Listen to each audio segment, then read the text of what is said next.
Ok, số đây bong bồn củaគ្នានេះគឺជាវីដេអូមួយដែលបង្ហាញឬក៏ថាប្រាប់បងប្អូនយើងពីរបៀបប្រមូល page អញ្ចឹងដើម្បីប្រមូល page បានបងប្អូនចូលទៅ account Facebook បន្ទាប់មកទៀតបងប្អូនបើសិនជា page classic បងប្អូនចុចលើរូបទង់ជាតិនេះដើម្បីចូលទៅរកតែបើ page profile បងប្អូនចុចលើ profile នេះមកហើយបន្ទាប់មកទៀតគឺចុចពាក្យថា share profile បងប្អូនជ្រើសរើស page មួយណាដែលបងប្អូនចង់ប្រម៉ូទតែបើសិនជាបងប្អូនមាន page តែមួយគឺចូលបែបហ្នឹងទៅឃើញហើយអញ្ចឹងដោយសារខ្ញុំមាន page ច្រើនអញ្ចឹងយក page នេះមួយមកដើម្បីឧទាហរណ៍ឲ្យបងប្អូនមើលអញ្ចឹងបន្ទាប់ពីយើងចូលមកដល់កន្លែងនេះយើងចុចលើ profile របស់យើងនេះបាទខាងឆ្វេងដៃមើលតាមម៉ៅបន្ទាប់មកទៀតវានឹងចេញបែបនេះហើយបញ្ជាក់ជូនថាកន្លែងខ្លះវាមាន promote page account page ខ្លះវាមានពាក្យថា create ដែរអញ្ចឹងយើងចុចលើនឹងមកបន្ទាប់ពីចេញបែបនេះគឺបងប្អូនយកអាទី2កដាលនេះបាទកដាលគេនឹងមកអញ្ចឹងបន្ទាប់ពីចូលមកដល់កន្លែងនេះទី1បាទបងប្អូនត្រូវចុចពាក្យថា change អត់ដាក់ auto បន្តិចទេយើងទៅរកពាក្យថា promote page live ឬក៏អា page ខ្លះវាមានដាក់ថា follow អញ្ចឹងបងប្អូនចំណាំកន្លែងហ្នឹងមករូបមេដៃគឺ page live ហើយ page live ហើយអញ្ចឹងយើងចុចលើហ្នឹងហើយចុចពាក្យថា sell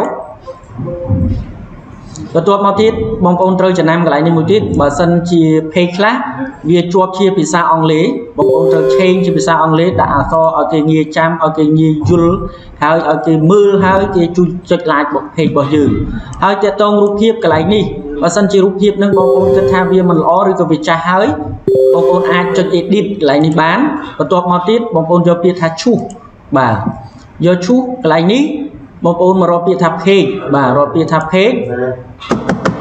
រកពាក្យថា page បន្ទាប់មកទៀតគឺបងប្អូន scroll ទៅរករូបមួយណាដែលបងប្អូនចង់យកមក promote អូខេឧទាហរណ៍ខ្ញុំយករូបនេះហើយខ្ញុំ select មកវាចូលមកបែបនេះអញ្ចឹងបន្ទាប់ពីយើងដាក់ automatic ឲ្យយើងដូរពី automatic ដាក់ page live យើងដូរអត្ថបទដាក់រូបភាពហើយយើង scroll មកដាក់ audience ម្ដង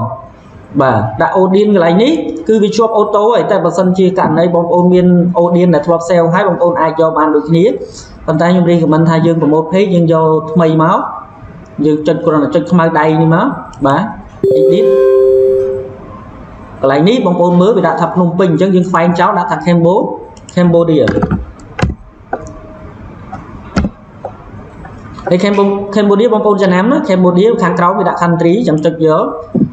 ហើយឲ្យវាលោតពេញនេះមកបន្ទាប់មកទៀត keyword យើងដាក់ក៏បានបាច់ដាក់ក៏បានបើដាក់ keyword បងប្អូន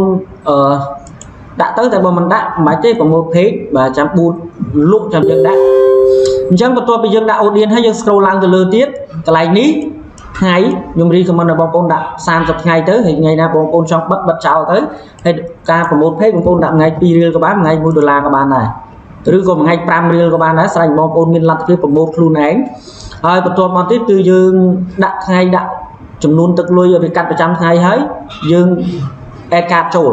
អានេះដោយសារតែកាតចាស់ខ្ញុំមានហើយខ្ញុំមិន add ចូលទេតែបើបងប្អូនអត់ទាន់ add card គឺយើងខាងក្រោមនេះវានឹងទាមទារឲ្យយើង add card ហើយបាទនេះពេលបងប្អូនចុចមកវាមាន add card បងប្អូនចុច add card ចឹងមកដាក់ឈ្មោះដាក់លេខកុង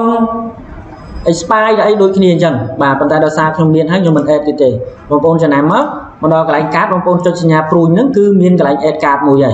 ហើយបន្ទាប់ពីបងប្អូន add card ហើយយើងពិនិត្យមើលផងថាទឹកលុយដែលយើងកំណត់មួយថ្ងៃ2ដុល្លារហើយ30ថ្ងៃវាអស់60ដុល្លារត្រូវអត់បូកទង្ពុនក្នុងមួយខែនឹងទៀតវាអស់66ដុល្លារប្រយ័ត្នកន្លែងហ្នឹងកន្លែង low វាអាចលើសទឹកលុយបងប្អូនហើយករណីបងប្អូនដាក់មួយខែពេញនេះបើសិនជាបងប្អូនបូតទៅបាន4-5ថ្ងៃឬមួយអាទិត្យវាមានអ្នក like តិចឬក៏គិតថារូបនឹងវាមិនទាន់ល្អបងប្អូនអាចទៅបិទឲ្យប៊ូតថ្មីទៀតក៏បានដែរប៊ូតដូចដដែលមកក៏ដូររូបភាពទៅជាការស្រេចហើយអញ្ចឹងការ promote page បន្ទាប់មកទៀតយើងចុចអា promote ហ្នឹងមកចេញមកបែបនេះបងប្អូនខ្វែងចោលចុះអត់អីទេហើយបងប្អូនចូលទៅ add manager កន្លែងនេះមកបងប្អូន refresh មួយវាមកបែបនេះហើយបើសិនជាបងប្អូនចង់បិទវាថ្ងៃក្រោយបងប្អូនចូលមក add manager មកហើយចុចតែបិទអាហ្នឹងឬក៏បងប្អូន crease ចេះ delete វាចោលចេះក៏បានដែរស្រេចតែបងប្អូនបាទតែបើបងប្អូនបិទទុកបើកថ្ងៃក្រោយទៀតក៏បាន delete វាចោលចឹងក៏បានដែរគ្រាន់តែចូលមក add manager មកជាការស្រេចអញ្ចឹងការ promote page គឺមានតែប៉ុណ្្នឹងទេអរគុណ